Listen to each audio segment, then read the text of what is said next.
दौसा से बड़ी खबर आपको बताते हैं, जहां पर पूर्व मंत्री प्रसादी लाल मीणा का विवादित बयान सामने आया है।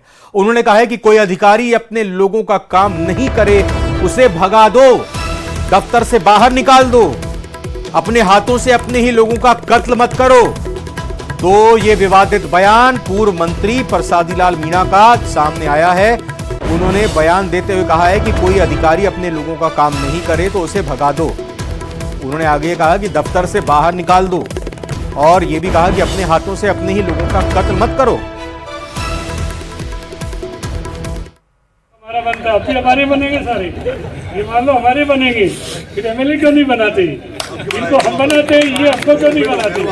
ऐसे लोगों का ध्यान रखो, ऐसे लोगों में निगाह रखो। आपकी भी कहीं कहीं कमी है, आप ही अपने आप को ठीक करो और निश्चित रूप से लोगों का जो हमारे जिला परिषद के मेंबर हैं उनका काम करो, हमारे सरपंचों का काम करो, हमारे प्रधानों का काम करो, ईमानदारी से करो। तो अधिकारी नहीं मानता है उसको भगा दो, ऑफिस से बाहर निकाल दो। ये नहीं हमारे हाथ से हमारे लोगों का कत्ल हो, ये मंजूर नहीं है। आपको प्रमुख बनाया पूरे जिले में, हमारे हाथ से हमारे लोगों का ट्रांसफर कर रहे हैं, ये चलेगा नहीं, इस पर निगाह रखनी पड़ेगी। जोधपुर से बड़ी खबर बताते हैं आपको, जहां पर करप्शन का धन, एसीबी का एक्शन। जी हां, पीपाड़ में रिश्वतखोर दलाल ट्रैप हुआ है। घूस लेते हुए दलाल को रंगे हाथों ट्रैप किया गया है। एसीबी ने जीताराम को गिरफ्तार किया है। रीडर और तहसीलदार के नाम पर उसने घूस मांगी थी। तो ये एक बड़ा एक्शन यहां पर एसीबी का देखने को मिला है। पीपाड़ में रिश्वतखोर दलाल को ट्रैप किया गया है। घूस लेते हुए दलाल को रंगे हाथों ट्रैप किया गया है। एसीबी ने जीताराम को गिरफ्तार किया है। रीडर और तहसीलदार के नाम पर उसने घूस मांगी थी और ये बड़ी कार्रवाई जोधपुर में की गई है। एसीबी ने बड़ा एक्शन लिया, जहां पीपाड़ में रिश्वतखोर दलाल को ट्रैप किया है। घूस ले रहा था और घूस लेते हुए दलाल को रंगे हाथों पकड़ा गया है। एसीबी के तरफ से जीताराम को गिरफ्तार किया। नागौर की बड़ी खबर आपको बता दें, खून का अवैध कारोबार चल रहा है। जयपुर से डीडवाना तक खून का यह अवैध व्यापार देखने में सामने आ रहा है। जोबनेर में खून बेचने वाले गिरोह का खुलासा हुआ था। डीडवाना जिले के मकराना तक लाल खेल के तार मकराना तक जुड़े हुए हैं और मकराना में रक्तदान का कार्यक्रम हुआ था। प्रेम प्रकाश मुरावतिया को उनकी पुण्यतिथि पर रक्तदान का आयोजन किया गया था। 2765 लोगों ने रक्तदान शिविर में ब्लड डोनेट किया था और इसी रक्तदान शिविर में 255 यूनिट बेचने के लिए ले गए थे। मकराना के प्राइवेट ब्लड बैंक की भूमिका इसमें सामने आ रही है। मामले में ड्रग कंट्रोलर टीम ने भी जांच की है। मकराना के ब्लड बैंक में स्टॉक की जांच की गई है। मामले में कल मकराना में बड़ा प्रदर्शन किया जाएगा।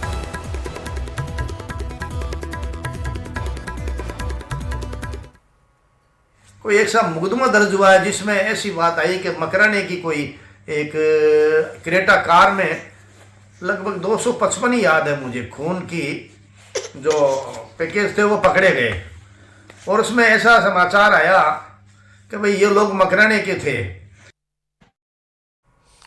महेंद्र बिश्नोई हमारे संवाददाता जुड़ चुके हैं। महेंद्र, तो तार यहां तक जुड़ गए हैं, मकराना तक?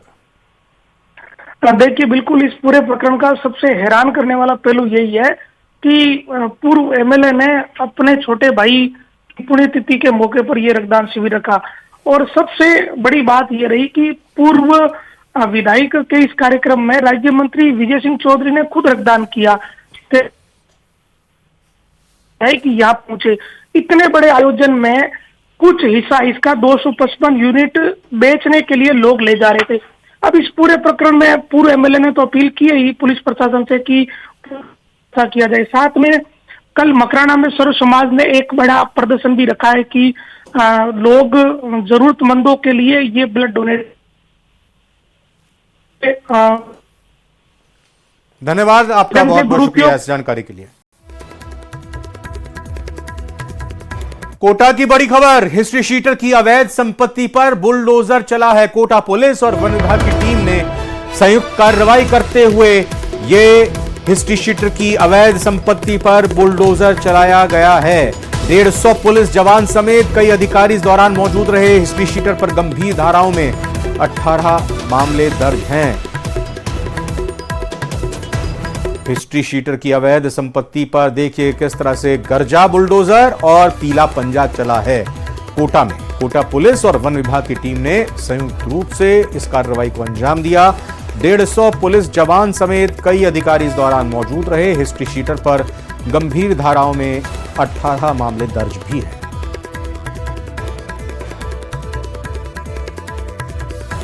दिल्ली से बड़ी खबर, दिल्ली के रण में सीएम भजनलाल शर्मा, यहां दिल्ली में बीजेपी सरकार बनेगी, उनकी तरफ से दावा किया गया जनता आम आदमी पार्टी को उखाड़ फेंकेगी। मुख्यमंत्री की तरफ से यह बात कही गई है। तो दिल्ली से ये बड़ी खबर दिल्ली से ये कि दिल्ली के रण में मुख्यमंत्री भजनलाल शर्मा हैं। कल भी बीजेपी के लिए प्रचार किया गया था और आज भी प्रचार किया गया। कहा कि दिल्ली में बीजेपी की सरकार बनेगी। की जनता ने मनमानस बना लिया है कि आम आदमी पार्टी और केजरीवाल जी को उखाड़ करके फेंकना है और यहाँ भारतीय जनता पार्टी की सरकार बनानी है। देश के यशस्वी प्रधानमंत्री नरेंद्र मोदी जी पर देश की जनता का भरोसा है और उससे दिल्ली वंचित क्यों रहे, इसलिए दिल्ली ने भी मनमानस बनाया है कि आने वाले समय में 8 तारीख को जब रिजल्ट आएगा तो दिल्ली के अंदर बहुत बड़े बहुमत के साथ भारतीय जनता पार्टी की। अंधविश्वास की पराकाष्ठा किसे कहते हैं, यह आपको अब हम बताने जा रहे हैं। कोटा में एक परिवार इस कदर अंधविश्वास में डूब गया कि वो 4 साल पहले अपने मृत बच्चे की आत्मा को लेने के लिए अस्पताल पहुंच गया।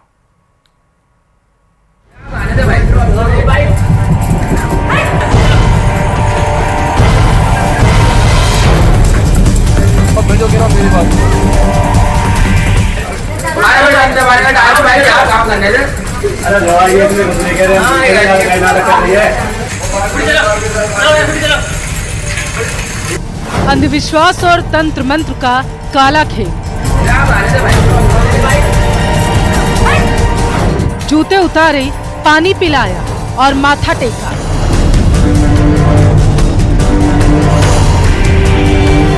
अस्पताल में बच्चे की आत्मा लेने पहुंचा परिवार। प्राण बुलाने के लिए अंधविश्वास का खेल चला।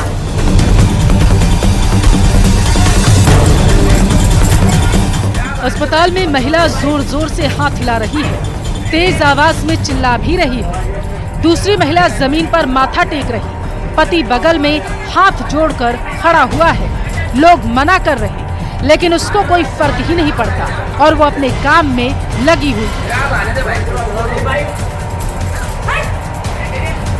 अस्पताल के अंदर जाने की कोशिश करती है। परिवार हाथ जोड़कर कुछ कह रहा है और ये ड्रामा घंटों तक चलता रहा। जूते उतारकर अस्पताल के गेट पर माथा टेका जा रहा, बोतल से पानी भी डाला जा रहा और अस्पताल के बाहर अंधविश्वास का सबसे बड़ा खेल चल रहा है।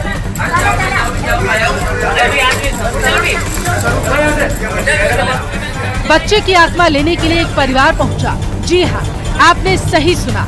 4 साल पहले अस्पताल में मृत बच्चे की आत्मा लेने के लिए परिवार अस्पताल के गेट पर तंत्र मंत्र का खेल चल रहा है और इस अंधविश्वास में केवल एक व्यक्ति ही नहीं बल्कि पूरा परिवार डूबा। बाबा, दादी और माँ बाप सभी मृत बच्चे की आत्मा से मिलने के लिए अस्पताल के गेट पर तंत्र मंत्र करते पाए गए। जो 4-5 साल पहले जो बच्चा यार उधर महीने में 1000 मरते हैं। तो बच्चों को मर गए, कैसे बच्चों मर गए? जो तमाशा क्यों कर रहा हूँ? जब घंटों तक ये ड्रामा खत्म न हुआ तो आखिरकार पुलिस को ही बुलाना पड़ा, लेकिन परिवार पुलिस कर्मी को ही आत्मा लेने के लिए जिद करने लगा। अरे मैं क्या कह रहा हूँ, मेरे तुम्हारे दिमाग मत लगाओ, मैं जो कह रहा हूँ मेरी बात सुनो। ये नाटक अभी करोगे तो अभी गाड़ी। दरअसल बूंदी जिले के ग्रामीण इलाके के लोग मृत बच्चे की आत्मा लेने के लिए कोटा के सबसे बड़े MBS अस्पताल पहुंच गए। बूंदी निवासी एक बच्चे की 4 साल पहले कोटा अस्पताल में मौत हो गई थी। बताया जा रहा था कि महिला को दुर्वी देवता शरीर में आने लगे, जिसके बाद पुलिस कर्मियों ने उनको अस्पताल परिसर में जाने से रोक दिया। इस दौरान काफी देर तक हंगामा भी होता रहा। बाद में 3 लोगों को नयापुरा थाने भेजा गया। कोटा से ओम प्रकाश की रिपोर्ट।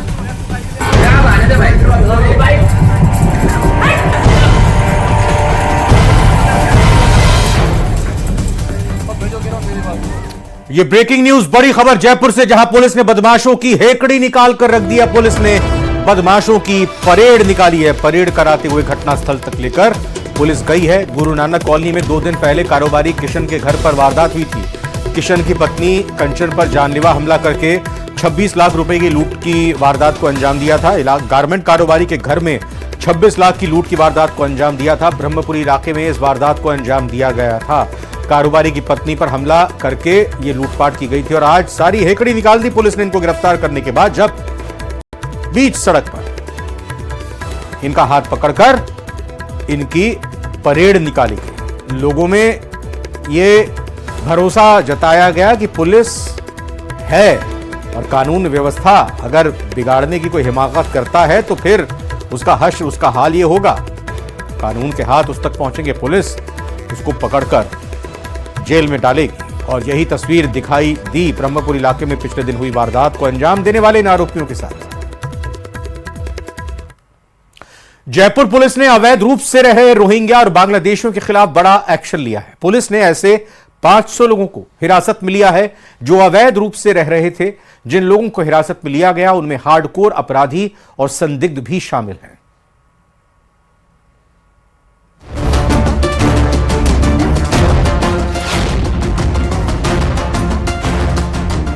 रोहिंग्या और बांग्लादेशियों के खिलाफ एक्शन।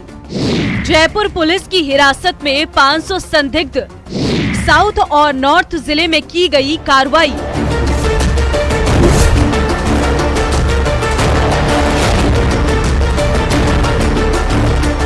जयपुर में पुलिस कमिश्नर बीजू जॉर्ज और एडिशनल सीपी कुंवर राष्ट्रदीप के निर्देशन में की गई कार्रवाई के तहत पुलिस ने साउथ और नॉर्थ जिले से करीब 500 संदिग्धों को हिरासत में लिया है।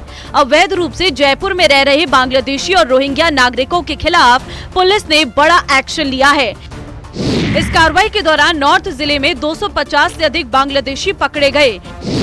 इसके अलावा सोडाला थाना क्षेत्र में 394 रोहिंग्या नागरिक शरणार्थी के रहने की बात सामने आई है, जिनके पास UNHCR कार्ड और ग्रीन कार्ड पाए गए। वहीं सांगानेर सदर थाना क्षेत्र में अवैध रूप से रह रहे बांग्लादेशी फजर अली को गिरफ्तार किया गया।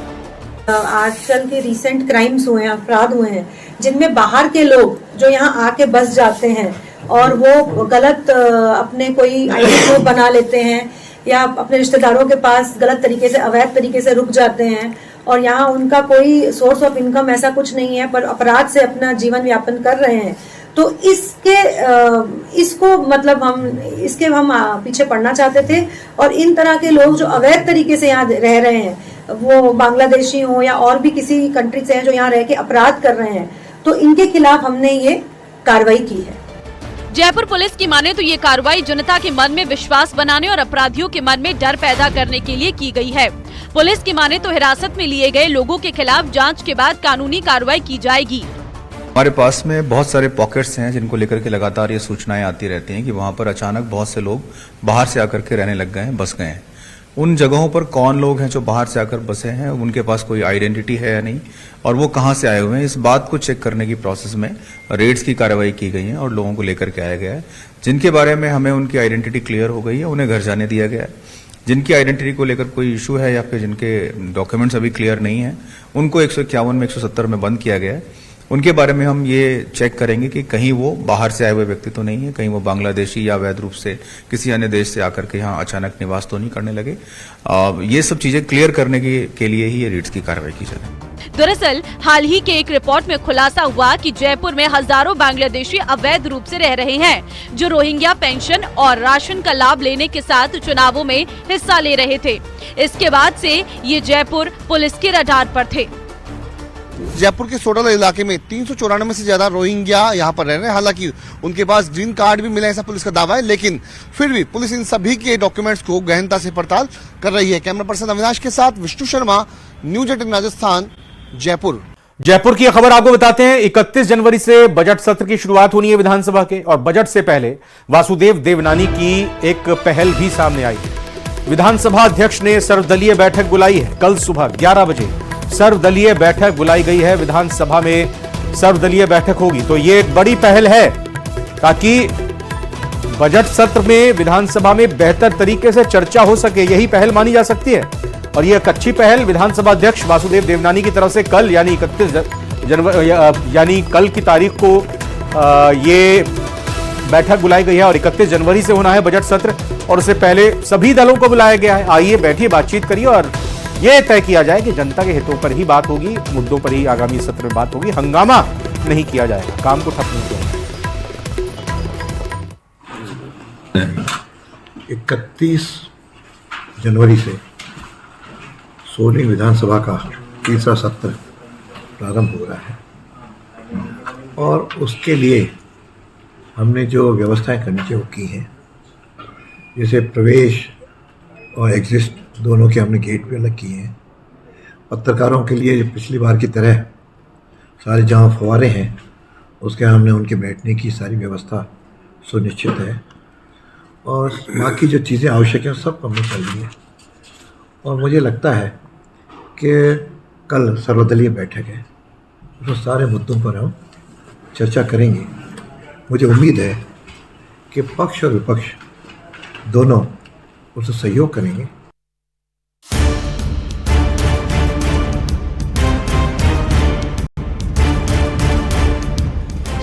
इकतीस जनवरी से शुरू होगा विधानसभा का बजट सत्र। बजट सत्र से पहले सर्वदलीय बैठक का आगाज। सरकार को कई मुद्दों पर घेरने की तैयारी में विपक्ष।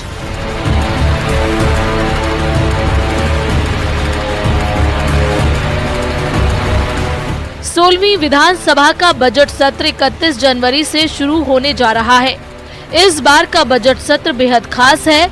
इस बार सत्र पेपर और पेपरलेस दोनों तरह से होगा, जिसके लिए सभी सदस्यों के आसन पर टैबलेट लगा दिए गए हैं। इसकी जानकारी विधानसभा अध्यक्ष वासुदेव देवनानी ने अजमेर दौरे के दौरान दी। उन्होंने उम्मीद जताई कि सत्ता पक्ष और विपक्ष जनता से जुड़े मुद्दे उठाएंगे, जिसके चलते सत्र सार्थक रहेगा।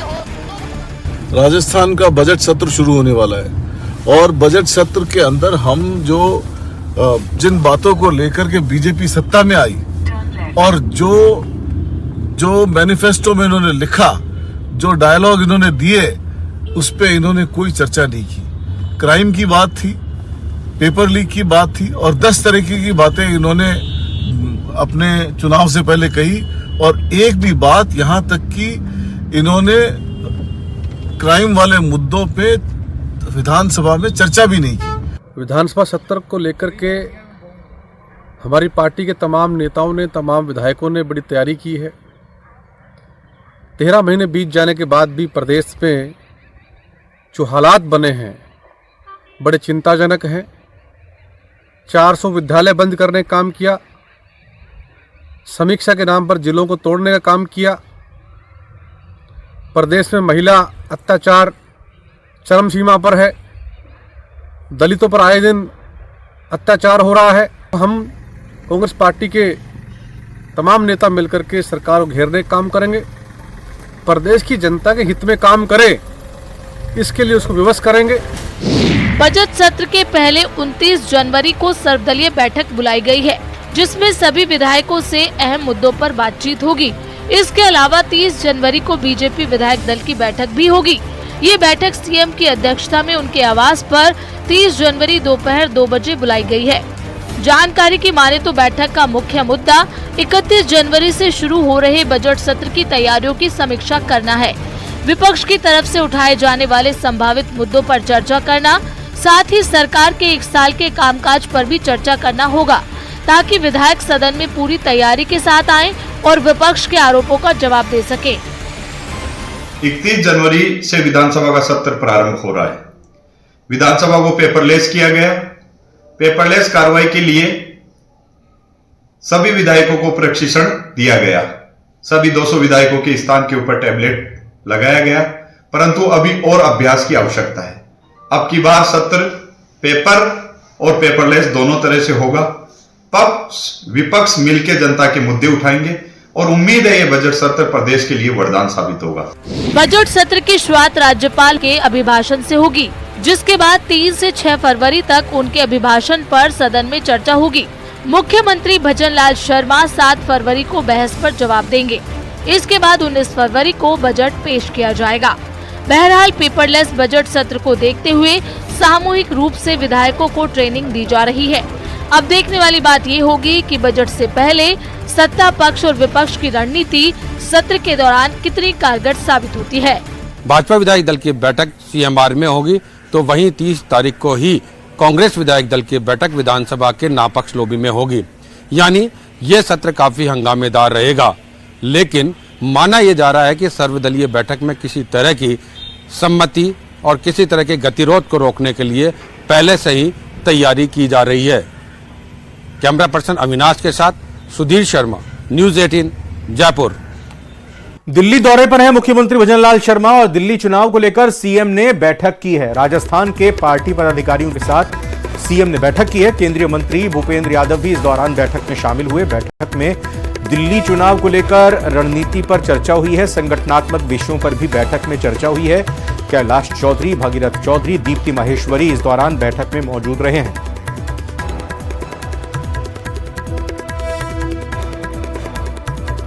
तो दिल्ली दौरे पर है मुख्यमंत्री भजनलाल शर्मा। कल भी उन्होंने 2 विधानसभा में पार्टी के लिए प्रचार किया था और आज दिल्ली चुनाव को लेकर सीएम ने बैठक भी की है। प्रचार के साथ साथ बैठक भी की है। राजस्थान के पार्टी पदाधिकारियों के साथ मुख्यमंत्री ने बैठक की है। केंद्रीय मंत्री भूपेंद्र यादव भी इस बैठक में मौजूद रहे, शामिल हुए। बैठक में दिल्ली चुनाव को लेकर रणनीति पर चर्चा हुई। संगठनात्मक विषयों पर भी बैठक में चर्चा हुई। इस बैठक में कैलाश चौधरी, भागीरथ चौधरी, दीप्ति माहेश्वरी मौजूद रहे।